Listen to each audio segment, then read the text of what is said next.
माजी पंतप्रधान डॉक्टर मनमोहन सिंग यांनी वयाच्या 92व्या वर्षी अखेरचा श्वास घेतला। दिल्लीतल्या एम्स रुग्णालयात त्यांच्यावर उपचार सुरू असताना त्यांचं निधन झालंय।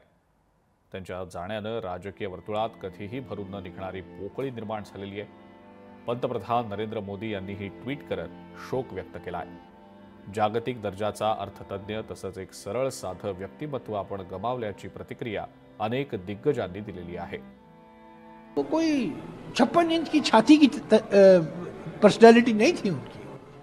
बड़े विद्वान थे, पर वो किसी को अपने चतुराई या विद्वानता को दिखाने के लिए उस पर उनको कोई दबाव नहीं था। वो छुपा के रखते थे और जब बोलते थे तब जो उनके मन में विचार आया करते थे वो बहुत प्रभावशाली बन जाते थे।